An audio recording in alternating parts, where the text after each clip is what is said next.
Assalamualaikum warahmatullahi wabarakatuh. Perkenalkan, nama Setina Elmiati. Saya mahasiswi dari Politeknik Kesehatan Kemenkes Mataram. Saya dari jurusan keperawatan. Pada kesempatan kali ini saya akan memberikan penyuluhan mengenai diabetes mellitus kepada salah satu anggota keluarga saya. Assalamualaikum warahmatullahi wabarakatuh, Bu. Waalaikumsalam. Selamat pagi. Pagi. Sebelumnya perkenalkan, nama Setina Ermiati. Saya mahasiswi dari Politeknik Kesehatan Kemenkes Mataram. Saya dari jurusan keperawatan. Pada kesempatan kali ini saya akan memberikan penyuluhan kepada Ibu mengenai diabetes mellitus. Tetap ya Bu, berhubung sekarang ada COVID-19, tetap kita menggunakan protokol kesehatan. Berhubung kita sudah menggunakan masker, selanjutnya kita akan menggunakan hand sanitizer ya Bu. Permisi Bu.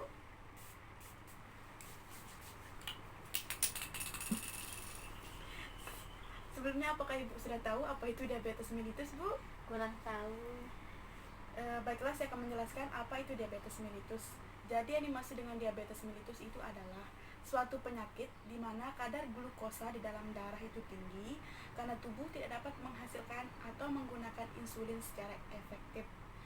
Yang dimaksud dengan insulin itu adalah hormon yang dilepaskan oleh pankreas yang bertanggung jawab dalam mempertahankan kadar gula normal di dalam tubuh. Selanjutnya, apakah Ibu sudah tahu apa itu penyebab dari diabetes mellitus, Bu? Kurang tahu. Jadi diabetes mellitus itu dapat disebabkan oleh beberapa. Yang pertama itu bisa disebabkan oleh keturunan, yang kedua itu usia, yang ketiga itu kegemukan, yang keempat itu kurang gerak, yang kelima itu kehilangan insulin, yang keenam itu alkoholisme, dan yang ketujuh itu bisa disebabkan oleh obat-obatan. Kemudian diabetes mellitus itu juga ada beberapa tanda dan gejalanya. Yang pertama itu sering merasa haus, sering kencing terutama pada malam hari, pandangan menjadi kabur, sering merasa lelah tanpa sebab yang jelas dan mengantuk, penurunan berat badan, kulit terasa kering, sering menderita sariawan atau infeksi, misalnya bisul yang sulit untuk sembuh, mati rasa atau kesemutan kaki dan tangan, dan yang terakhir itu tanda dan gejala dari diabetes mellitus itu adalah mual dan muntah. Selanjutnya saya akan menjelaskan kepada Ibu bagaimana cara penanganan diabetes mellitus itu. Berhubung diabetes mellitus ini membutuhkan perawatan yang sangat panjang, jadi diabetes mellitus ini sangat dianjurkan untuk melakukan perawatan di rumah. Ada beberapa cara untuk melakukan perawatan diabetes mellitus di rumah. Yang pertama itu minum obat secara teratur sesuai program, yang kedua diet yang tepat, yang ketiga olahraga yang teratur, yang keempat kontrol gula darah teratur, dan yang terakhir itu pencegahan komplikasi. Baiklah Bu, selanjutnya saya akan menjelaskan kepada Ibu jenis makanan yang tidak boleh dan boleh dikonsumsi. Jadi diabetes mellitus ini ada jenis makanan yang tidak boleh dikonsumsi, ada jenis makanan yang boleh dikonsumsi tapi harus dikurangi, dan yang ketiga ada makanan yang sangat dianjurkan untuk dikonsumsi. Pertama, saya akan menjelaskan jenis makanan yang tidak boleh dikonsumsi. Ada beberapa jenis makanan yang tidak boleh dikonsumsi ya Ibu.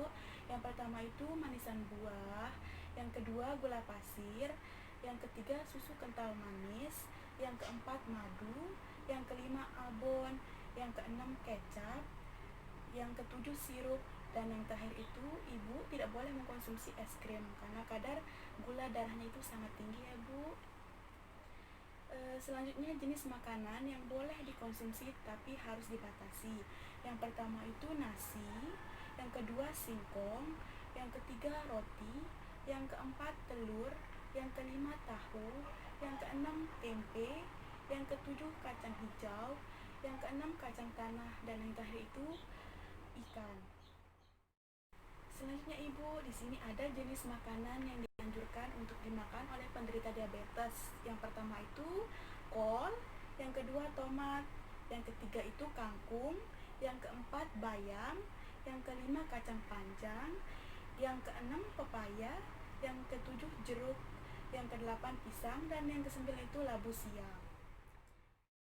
Ibu, jika diabetes mellitus ini tidak mendapatkan perawatan yang baik, dapat menyebabkan beberapa komplikasi penyakit yang lain. Seperti itu, penyakit di ginjal, ginjal itu bisa menyebabkan penyakit seperti gagal ginjal dan infeksi.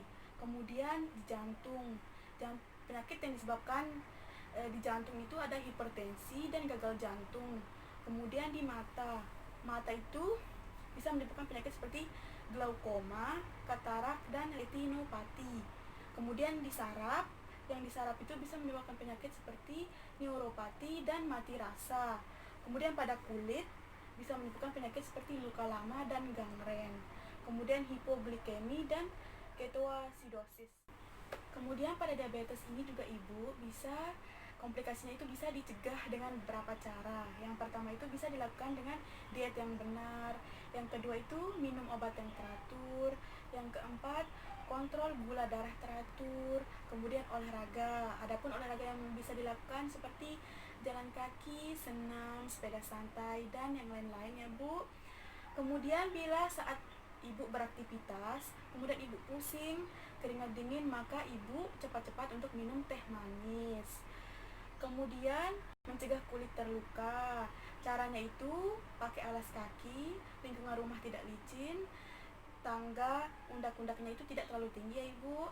Kemudian yang terakhir itu ibu harus mencegah kegemukan. Ibu, berhubung penjelasan saya sudah selesai, untuk saya mengetahui apakah ibu sudah paham atau tidak mengenai penjelasan saya tadi, apakah ibu bisa menyebutkan apa saja penyebab dari diabetes mellitus ibu? Yang pertama faktor keturunan, yang kedua usia, yang ketiga kegemukan, yang keempat minum alkohol. Berhubung ibu sudah mengerti penjelasan saya tadi, apakah ada yang ditanya ibu? Begini Bu, saya sering mengkonsumsi kopi. Nah, bagaimana caranya saya berhenti mengkonsumsi kopi? Oh, cara berhenti mengkonsumsi kopi. Eh, Sesuai penjelasan saya tadi Bu, diabetes itu kan suatu penyakit di mana kadar glukosa dalam darah itu tinggi. Kopi itu mengandung kadar gula yang tinggi Bu. Jadi kalau bisa ibu itu harus mengurangi atau berhenti untuk minum kopi. Jika ibu tidak bisa mengurangi secara langsung, maka ibu bisa menghentikannya secara perlahan-lahan. Selain kopi, makanan yang harus dihindari yaitu makanan yang manis-manis ibu. Kemudian kalau bisa ibu juga jangan mengkonsumsi yang manis-manis seperti es Bu. Apakah ibu mengerti Bu? Mengerti. Terima kasih Bu. Sama-sama. Sekian video penyuluhan dari saya, kurang lebihnya saya mohon maaf. Wassalamualaikum warahmatullahi wabarakatuh.